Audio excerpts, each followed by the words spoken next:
चंडीगढ़ के रैन बसेरे के शिकायत रजिस्टर में एक महिला ने असुरक्षित महसूस होने और महिला सुरक्षाकर्मी न तैनात होने की शिकायत लिखी तो वहां मौजूद स्टाफ ने शिकायत रजिस्टर को ही बदल डाला। पुराने शिकायत रजिस्टर को बदलकर नया रजिस्टर रख दिया गया, जिसमें उस महिला का नाम व पता और आने व जाने की जानकारी तो है, लेकिन शिकायत गायब है। सोमवार को चंडीगढ़ महिला कांग्रेस की अध्यक्ष दीपा दुबे सेक्टर 32 स्थित रैन बसेरा पहुंची तो सामने आया कि शिकायत रजिस्टर पर कोई शिकायत ही दर्ज नहीं है। दीपा दुबे के मुताबिक जब उन्होंने शिकायत रजिस्टर बदलने का कारण पूछा तो स्टाफ ने जवाब दिया कि पुराना रजिस्टर गुम हो गया था। आज के प्रोग्राम के बारे में बता दो मैम, कहाँ पे आए हो? सर 32 सेक्टर में जो ये इन्होंने रात को रैन बसेरा बनाया हुआ है एमसी ने, उसकी इंस्पेक्शन के लिए आए थे। मेरे पास एक कंप्लेंट आई थी शिल्पा नाम की लड़की की कि मैंने वहाँ कंप्लेंट की थी लेकिन उसका कोई समाधान नहीं हुआ। उसके उपलक्ष्य में यहाँ पे मैं चेकिंग करने के लिए आई तो जो मैंने इनका रजिस्टर देखा सर, उसके ऊपर वो कंप्लेंट नहीं है। मेरे पास जो कंप्लेंट की फ़ोटो है मेरे मोबाइल में, उसमें वो साफ लिखा हुआ है कि यहाँ पे लेडी मेरी सुरक्षा नहीं है, यहाँ पे लेडी कोई इन्होंने कोई भी सुपरवाइज़र या कोई भी व्यक्ति जो गार्ड है वो नहीं रखी हुई। तो उस उपलक्ष्य में मैं यहाँ आई थी, लेकिन यहाँ आके तो इतना मतलब मुझे दुख हो रहा है ये सोच के कि किस तरीके का हम लोग ये चीज़ों का प्रावधान कर रहे हैं कि जी हमने एमसी दावा करती है कि जी हमने किस तरीके से लोगों के रहने के लिए शेल्टर ठंड में बना दिए, लेकिन इतनी दर्दनाक सिचुएशन है यहाँ पे कि मैं आपको बयान नहीं कर सकती। टेंडर की लिस्ट मेरे पास है जिसमें ये लिखा हुआ है कि क्या क्या चीज़ ये प्रोवाइड करेंगे। सबसे पहले तो मैं आपको हीटर्स के बारे में बात कर दूं। यहाँ पे कम से कम 100 बंदा रह सकता है इस शेल्टर में। उसके उपरांत यहाँ पे 2 जो है वो घर के जो घरेलू यूज़ होने वाले हीटर्स होते हैं वो लगे हुए हैं, जबकि टेंडर में ये साफ लिखा हुआ है उसकी नोटिफिकेशन में कि क्या क्या चीज़ें चाहिए। उसमें जो कमर्शियल हीटर है उसकी रिक्वायरमेंट है। 2 हीटर छोटे, ये देखिए आप सामने लगे हुए हैं, 2 छोटे हीटर हैं और 2 उस कमरे में लगा रखे हैं जो मेल सेक्टर को कवर करता है और ये फीमेल को है जहाँ मैं खड़ी हूँ। दूसरी बात मैं ये कहना चाहूँगी कि उसमें ये प्रोविज़न लिखी हुई है कि इनको साफ़ सुथरे गद्दे मिलेंगे, रजाइयाँ साफ़ सुथरी मिलेंगी, तकिए साफ़ सुथरे मिलेंगे, जिसको रोज़ उनका खोल जो है जो कवर है वो रजाइयों का भी हफ्ते के बाद चेंज होगा और तकिए का और इनकी बेडशीट रोज़ की चेंज होगी। बेडशीट तो मुझे यहाँ कोई दिखाई नहीं दी। जो गद्दे हैं वो किस हालत में हैं वो आप फोटो में देख ही लोगे। फटे हुए गद्दे हैं जिस पे लोगों ने आके रहना है। और लोग कौन रह रहे हैं 32 के हॉस्पिटल के बाहर? जो अटेंडेंट है, जिनके पेशेंट्स अंदर एडमिट हैं और वो इस ठंड की बुरी हालत में वो बाहर रहने को मजबूर हुए हैं। और आप देखिए जो ये तकिया है, तकिया यूज्ड है, पुराना है, जैसे किसी टेंट हाउस से उठा के लेके आए हूँ।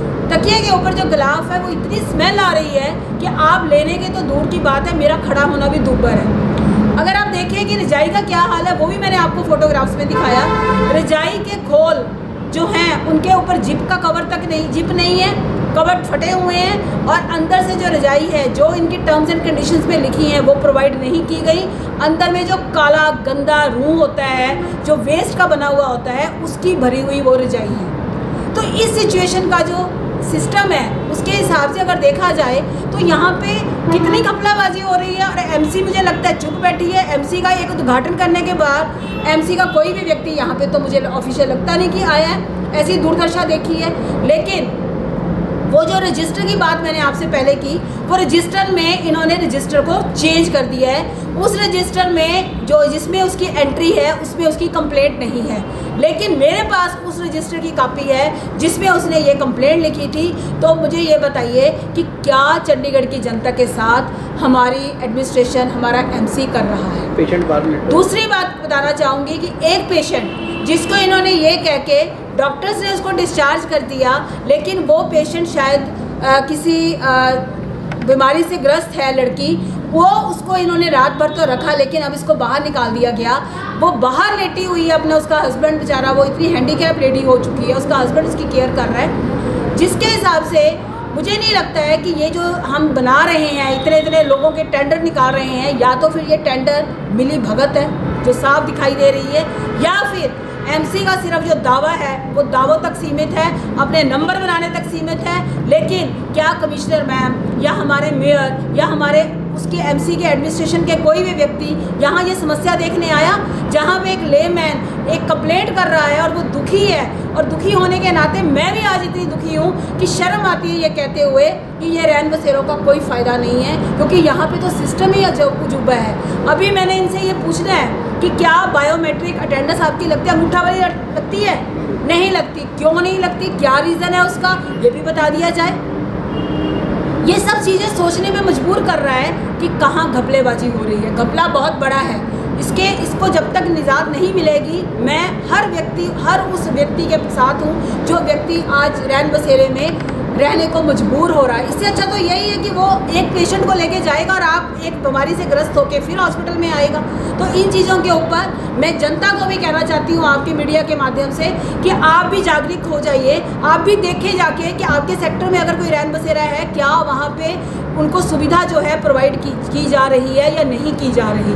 अभी मैंने इनके कैमरा टीवी भी देखने हैं, सीसीटीवी फुटेज भी देखनी है कि क्या वो वर्क कर रही है या नहीं कर रही। तो ये सब चीज़ें बहुत बड़ा प्रश्न चिन्ह हमारे ऊपर लगा के जा रही हैं कि हमारा एमसी जो दावे करता है बहुत जो बढ़ाई खाता है बहुत कि हाँ हमने इतने नंबर बना लिए, वो आज शून्य पे खड़ा है। ये रैन बसेरे का और हाल देख लीजिए आप कि मीटर जो है वो इनको ऑफिशियली लगवाना पड़ता है, उसकी रीडिंग बतानी पड़ती है कि इस रीडिंग से शुरू होके एंड तक किस रीडिंग तक जाएगा। लेकिन सबसे जो मतलब मैं कहती हूँ कि इतना दुखदायक काम है ये कि उन लोगों ने कितना धोखा हमारे बिजली डिपार्टमेंट के साथ सरकार ही कर रही है। सरकार के नुमाइंदे ही हैं ये जो टेंडर वाले हैं। आप देखिए किस तरीके से ये 400 मीटर दूर से ये तार आई और आके किस तरीके से ये तार जो है आके यहाँ कुंडी का कनेक्शन लग गया।